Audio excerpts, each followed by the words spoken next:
Boissard, bonjour. Bonjour monsieur. Je sais que ce fut une longue journée pour vous. Vous avez effectué une petite vente, je crois. Combien y avait-il de lots? 380 et des poussières. 380 lots en combien? En 3 heures, en 4 heures, c'est ça, on commence à 14 heures, on a fini à 18 heures presque pile. Ça fait quand même beaucoup à la minute, ça. C'est dense, oui. Combien vous faut-il de temps pour préparer une vente pareille? Il faut plusieurs jours, voire plusieurs semaines, c'est assez long. Il y a un certain nombre d'objets qui méritent des recherches approfondies, donc qui prennent un peu de temps, et d'autres objets qui sont plus communs et plus classiques, donc ça va assez vite. Mais oui, c'est plusieurs bonnes journées de travail. Vous êtes expert dans cette vente, c'est votre rôle. En quoi consiste-t-il? Mon rôle consiste à, en premier lieu, authentifier les objets, c'est-à-dire déterminer s'ils sont authentiques, ensuite à les dater, à les localiser, c'est-à-dire savoir si c'est une faïence de Rouen plutôt qu'une faïence de Lille ou une porcelaine de Meissen plutôt qu'une porcelaine de Frankenthal. Et ensuite à estimer les objets, c'est-à-dire donner une fourchette d'une valeur approximative entre 1000 et 1500 euros ou 3 et 5000 euros pour donner une indication aux acheteurs du prix que l'objet risque d'atteindre. Est-ce que vous êtes responsable de vos estimations ou de votre authentification? De mon authentification, oui. Les estimations sont uniquement à titre indicatif et n'engagent pas ma responsabilité. En revanche, j'engage ma responsabilité sur l'authentification des objets que je présente dans les ventes aux enchères. D'accord. Et en termes pragmatiques, cela veut dire quoi? Ça veut dire que si je me suis trompé, l'acheteur a la possibilité de faire annuler la vente. Heureusement pour ça j'ai une assurance je touche du bois mais il n'y en a pas, si voilà, ça ne m'est encore jamais arrivé. Vous avez une activité d'expert, est-ce que cela veut dire que vous êtes également marchand? Non, les deux sont possibles, il y a un certain nombre de mes confrères qui ont les deux casquettes de marchand et d'expert. Moi je me concentre mon activité uniquement sur l'expertise et principalement de vente publique. Il m'arrive de faire des expertises qui n'aboutissent pas nécessairement à des ventes aux enchères, que ce soit dans le cadre de succession ou simplement pour un partage. Mais mon activité principale est pour les ventes aux enchères, donc en collaboration avec les commissaires-priseurs qui font appel à mes services où je dirige aussi certains objets de mes clients vers les commissaires-priseurs quand ces vendeurs le souhaitent. J'aimerais revenir sur la question de responsabilité. Est-ce que vous êtes responsable de votre expertise pendant une durée donnée? En vente publique, je suis responsable pendant 5 ans à partir de l'adjudication. Les délais sont différents dans le cadre de vente privée, mais dans le cadre d'une vente publique, oui, c'est 5 ans. Est-ce que cette législation est européenne ou spécifique à la France? Spécifique à la France. Spécifique à la France. Donc, si on achète en Belgique, en Angleterre ou en Italie, c'est différent.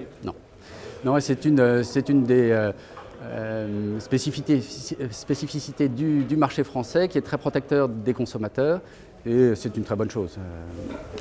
Alors, vous avez montré plusieurs belles pièces dans cette vente. Est-ce que vous voulez nous en parler?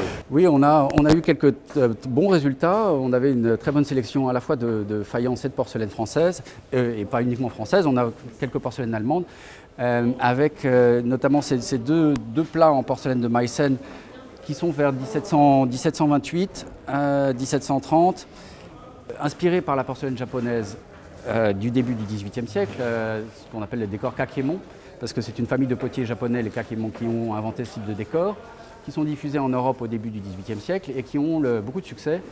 Et la manufacture de Meissen en Allemagne, en Saxe, a repris ce décor et un marchand hollandais, franco-hollandais, Rodolphe Lemaire, a demandé à ce que la manufacture de Meissen marque avec les épées croisées sur la couverte et non pas sous la couverte comme c'était traditionnellement le cas. Et la manufacture s'est rendue compte assez rapidement que ce Rodolphe Lemaire effaçait les marques de Meissen et vendait ça comme de la porcelaine du Japon beaucoup plus chère, notamment aux Pays-Bas. Donc toutes les porcelaines avec les épées croisées ont été saisies en 1730 et intégrées dans les collections de l'électeur de Saxe, Auguste Lefort, et porte un numéro d'inventaire qui a été apposé sous ces pièces au XVIIIe siècle, ce qui prouve que ces objets ont été dans les collections d'Auguste Lefort, l'électeur de Saxe, au palais japonais de Dresde, ce qui en fait leur valeur.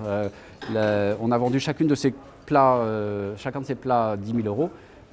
Et la provenance d'Auguste Lefort ajoute une plus-value assez considérable à ces coupes. De la même manière, nous avons vendu cette verseuse qui provient d'un service en porcelaine de Meissen fait en 1741 pour l'électeur de Cologne, l'évêque de Clémence Auguste, et que j'avais estimé assez prudemment parce que l'état de conservation n'est pas parfait, l'anse est cassée, la prise du couvercle est cassée, donc je l'avais estimé autour de 1 500 € et elle s'est vendue 20 000 €.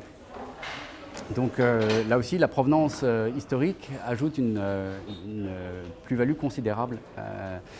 La troisième pièce qui est... Et celle-ci, c'est une porcelaine de Sèvres datée, et ça c'est l'avantage des porcelaines de Sèvres, elles sont souvent datées de 1756, qui est la première année où la manufacture met au point ce fond vert qui est très, très agréable, légèrement bleuté.